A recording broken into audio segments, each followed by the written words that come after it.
Shabbat Shalom, dear community. Today we are reading Parashat Devarim, which is the first parsha of the last book, which is also a book of Devarim. And Devarim, as you probably know, means words, because this book opens with the words, "These are the words that Moshe addressed to all Israel." And this is it's a long final speech of Moshe. This commentators believe that the entire book of Devarim is one day and one speech. And also Moshe is going to die in the end, but no spoilers. And Moshe, in this book, he retells the entire story of our ancestors, beginning from the revelation on Mount Sinai or Mount Horeb. And throughout the centuries, this book, it had different names, such as famous one Deuteronomy, which means this second law, because it's the repetition, and the Hebrew version of that name is Mishneh Torah, the repetition of the Torah. But the question is, why do we need repetition? Everything was already told, we already read everything, so why do we need to hear the whole story again? And what is interesting and intriguing about the book of Devarim is that when Moshe retells this story, he actually tells it differently from the first time. Isn't that weird? One of the most prominent examples of these differences is in this parsha, in the story of the spies. So, not so long time ago, actually, in the previous book, just 6 chapters ago, we read in the Parashat Shlach Lecha, we read that God commanded to choose the chieftains of the clans and send them to the land of Israel to research it. They were sent as scouts to scout the land. And they go there and they see that it's a beautiful land, but it's very well protected, and there are this very strong cities, and the inhabitants of that land, they're like giants, and they come back and they're very discouraged, and they say, oh, we were like grasshoppers in their eyes, and everyone really gets scared, and people don't want to go there. And people refuse to go there, except for Yehoshua ben Nun and Caleb ben Yefuneh. Joshua and Caleb, they're the only people who said oh no, please don't be afraid, God is with us, we're going to go there, we're going to win, everything's going to be good. Nobody believes them, so in the end the punishment for that is that all that generation is not going to enter the land of Israel except for Yehoshua and Caleb. So in this parsha we read the same story, but in this time we read that first of all it was the idea of people, not God, to send the scouts. People come and say, we want to send the scouts, and Moshe says, I approved of your plan. They send the scouts, doesn't name who are the scouts, but they go there, they scout the land, they come back and say, this is a wonderful land, so milk and honey, perfect. But people, they don't want to go there. They get scared, and then they say, oh, you told us that there's this, that there are giants, and they actually got much better news than this time around, but they got scared. And then Moshe is very angry with them and say that, you should go and God will be with you. In this story, it is Moshe who is telling them, not Yehoshua. The whole story has absolutely different twist, because whose initiative that was, why people don't go. In our parsha here in Devarim, it's clear that people were just scared and didn't believe in God for no good reason, because people brought them actually good news rather than bad news. And why is the story is different? Why? I saw a question on the internet posed by Rabbi Matthew Sofer, and he puts this way: is Moshe telling fake news? I think it's a fabulous question. Why Moshe is retelling the story that we already know and tells it differently? Is he changing his opinion? Is it a different account? Why is he doing that? So I decided to investigate and to see what Torah can teach us about fake news. So let's look at the definition of fake news real quick. Fake news are disinformation, refers to false information presented as news. Pretty obvious. It often has an aim of damaging the reputation of a person or making money through advertising. However, the most concerning aspect of the fake news is the potential mass manipulation and the undermining of democratic processes. This is the scariest part of it. Not only just spreading the lies, but influencing people on a political scale and threatening democratic ideals. And there are several reasons why fake news are so dangerous. Number one, they distort reality, and they can kind of create an alternative reality based on falsehoods and misinterpretations, and they can foster conspiracy theories and prejudice and irrational fears. The second thing is that it manipulates opinions and decisions by presenting false narratives, false news, and manipulating emotions. Fake news can influence public opinions, sway political, social, economic decisions. Number three is that it undermines the trust in the institutions. Persistent fake news, they can lead to general skepticism and distrust of credible news sources, institutions, government, and figures of authority.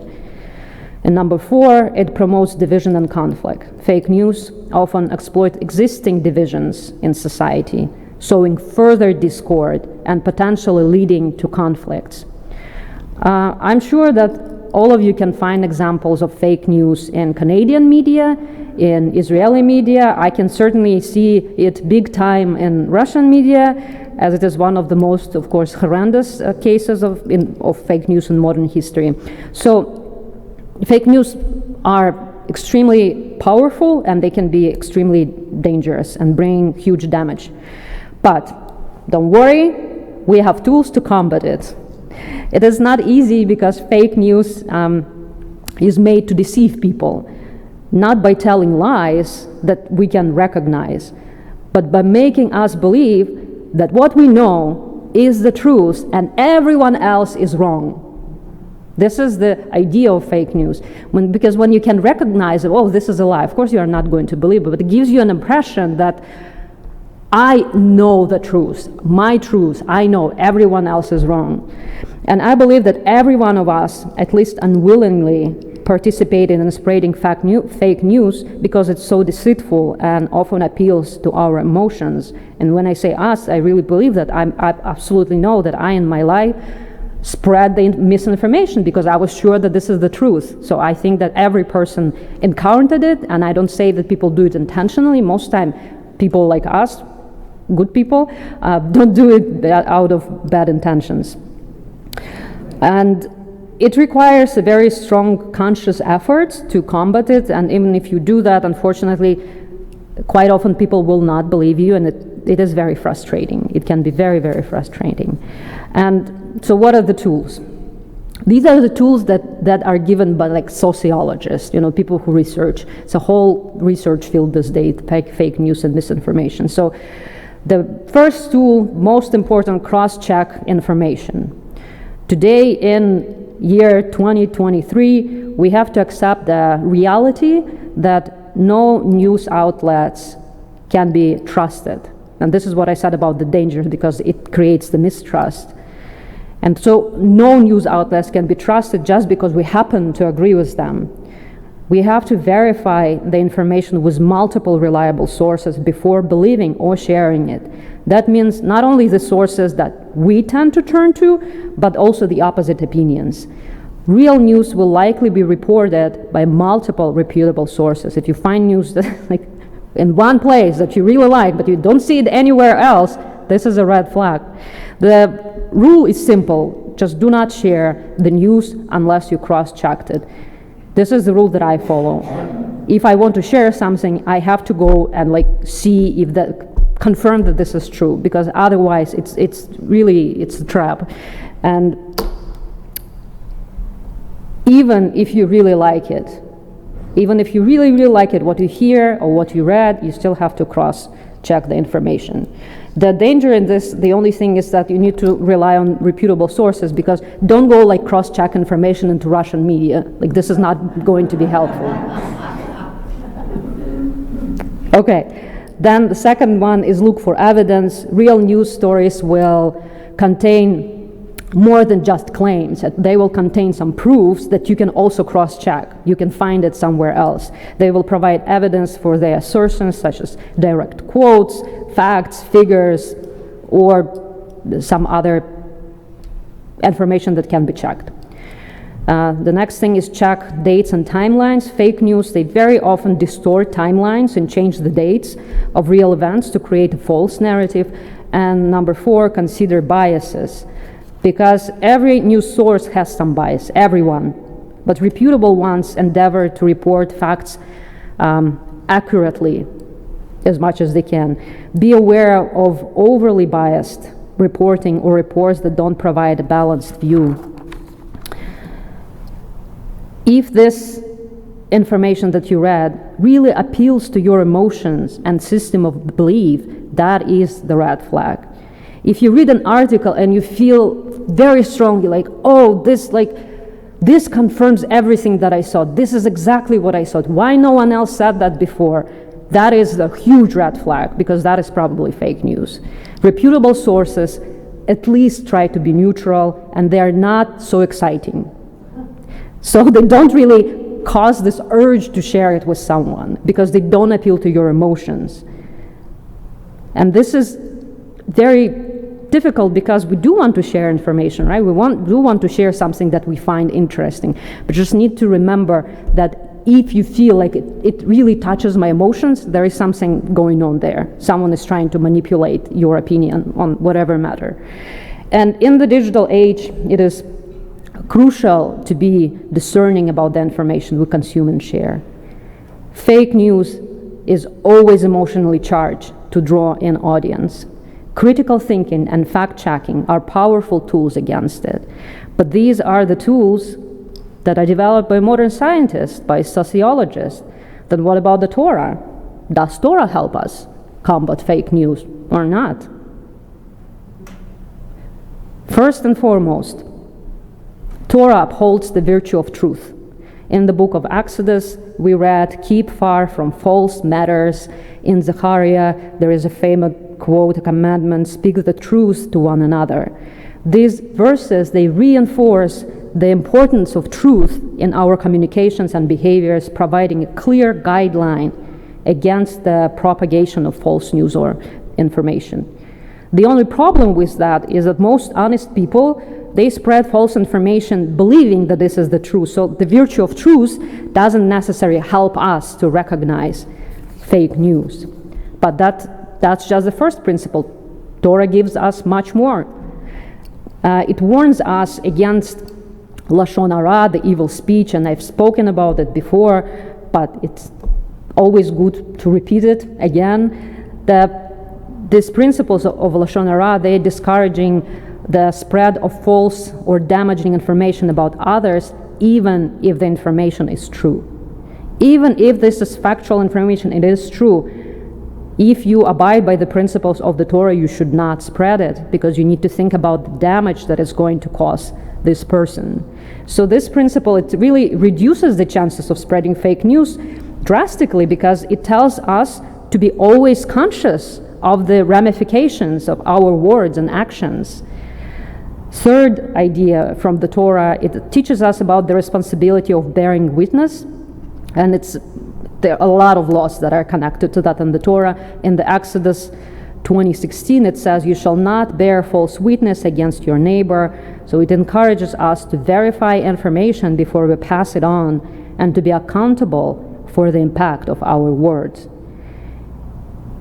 And finally, in the Torah, there is a concept of shogeg, which refers to an unintentional transgression, mistake made by a person, maybe out of ignorance or due to carelessness. The Torah recognizes that people can commit errors without intending to do so, and provides guidance for these situations as well. Torah acknowledges that some might make a false statement or promise unintentionally, and stipulates that when they become aware of it, they should acknowledge their guilt and rectify it. Applying this to the issue of fake news, if someone spreads false information unintentionally, believing it to be true when they share it, Once they become aware that the information is false, they should take responsibility. This might mean publicly correcting the false information, apologizing for the mistake, and taking steps to avoid such errors in the future, such as fact-checking and before sharing it. So coming back to our initial question, could Moshe, our faithful teacher, really be accused of spreading fake news? Judaism answers in a resounding no. Moshe is not revising history to save face or manipulate people. Instead, he's teaching a powerful lesson in responsibility and growth. Moshe adjusts the narrative, the story that we learned before, to emphasize their forebears' errors, highlighting the consequences of distrust and rebellion, urging them to have faith in God, to be brave, to trust in their leadership, and to work together. Thousands of years before the modern media were invented, Torah gave us keys on how to approach contradicting information. After all, it did not try to write one unified story. It didn't erase it. It didn't try to create something that is not contradicting. It kept both of the stories together in one book, which allows us to learn from them. There are different accounts of the story. It keeps us it gives us a chance to witness it and learn it. And this is a wholesome practice to be able to see the situation from different perspectives. It promotes a culture of due diligence, responsibility, and respect for the power of speech, all of which can aid in preventing the spread of false information. Unfortunately, in this world, there are people who are eager to spread lies and manipulate the opinions of others for their own benefit. But we, using the knowledge and the wisdom of the Torah, we can really win that. In an era where fake news can be spread with a single click, the Torah's timeless wisdom is more relevant than ever. It is a beacon guiding us through the murky waters of misinformation towards a society grounded in truth, integrity, and mutual respect. The challenges are significant, and the fight against fake news can seem daunting.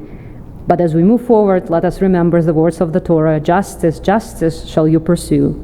And let us strive to make this call to truth and honesty to be the guiding principle of our actions as we work to combat the menace of fake news. Thank you for your attention, and Shabbat Shalom.